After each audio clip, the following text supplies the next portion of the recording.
The Rain or Shine Elasto Painters select Adrian Nocum. Adrian Nocum being picked 12th overall, pick in the second round that is, and 24th overall by the Rain or Shine Elasto Painters.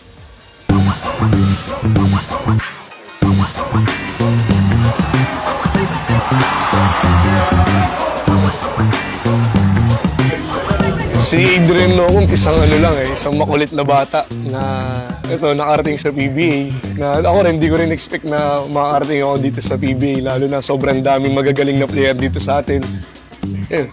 Ang first, di ko na matandaan kung kailan ako nag-start naglaro, pero sa lugar namin, talagang isa yung basketball sa sports talaga na So nung bata ako, dun sa court namin, Barangay 60 ako eh.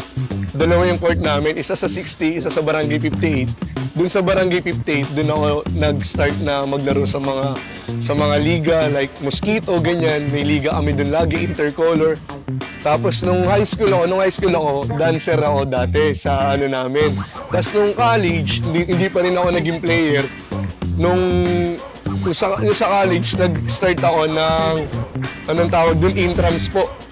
Nung intrams, doon ako nakita nung varsity coach, anong team nung coach namin sa UDM, Universidad de Manila, na may nakitaan nila ako ng potential, kinuha nila ako doon sa team ng UDM. Tapos po, naglaro po kami sa, mayroong kaming liga, ang pangalan ALCU, Association of Local Colleges sa buong Pilipinas, sa mga local colleges po. Naglaro kami sa may Batangas po. Tapos, ang po pala namin dun, si Coach Randy Alcantara, ang athletic director.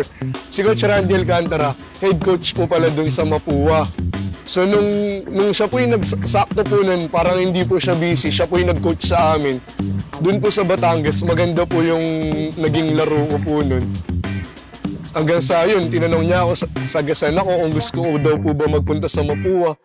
Hanggang sa, nung na-injury po ako dun, nung time na yun. So, nung na-injury po ako dun, parang nabali po yung ko, na-dislocate. Ang nangyari nun, hindi niya, parang sabi niya, pagpagaling ka muna. So, nung injury ako, so makulit po kasi ako tinanggal ko po. Tapos magpapasokan na po nun, third year college na po ako nun Yung kaklase ko, si Luis Tison, kung palayo niya 11, nagsabi siya sa akin na, Tol, meron tryout sa FEU. Sabi ko, may pasok na tayo kasi parang first day of school namin nun. Sabi niya, tara, tryout muna tayo. Sige, tryout tayo, hindi kami pumasok. Nag-tryout kami sa FEU, Menjola. So pagdating namin dun, ang daming player po. Siguro mga 700. Siguro mga 3 araw po ako pabalik dun sa Menjola kasi sinasala. 3 days ako sa Menjola hanggang sa nagustuhan po nila ako. Dinala po nila ako sa FEU Fern. Nalaman nila coach kasi Coach Randy Alcantara, tinawagan ngayon nila. Pagtawag ko, bakit nandiyan ka? Akala ko nagpapagaling ka kasi alam niya, nagpapagaling ako nung Sabi coach, nag-tryout po ako dito sa Huwag ka na, pumunta ka na dito sa Mapua. So yun, nagpunta po ako sa Mapua. Doon na po nag-start. 2 taon po ako nag-team B. 2 years ako nag-team B, hindi po agad ako na-line up. Nung 2 years, tas nung pangatlong taon ko, doon po ako na-line up. Nag-pandemic naman po. Nakapaglaro naman po ako isang season, kaya lang nag-pandemic po. Tapos nung pagbalik namin, medyo nabawasan po yung team namin. So kami po yung, parang yung mga senior po namin, nawala po. Kami po ngayon yung pumalit. Tapos doon na po nag-start lahat. Tapos dinadala kami ni Coach Randy sa San Juan team sa MPBL. Kaya sobrang laki pasasalamat ko kay Coach Randy kasi talagang siya yung nagbigay sa akin ng para makarating dito. Si Coach Randy, Coach Yong, tsaka si Coach Nani Epandulan. Tapos nakarating ako sa, parang nabigyan din ako ng break nun, naaalala ko kasi si Renz Abando, teammate ko po siya sa San Juan. Na-injury po siya that time. Nung na-injury po siya, apestuhan ko po siya Doon po ako nabigyan ng break. Tapos nagdire-diretso na po yun. Nagkaroon ako ng baby.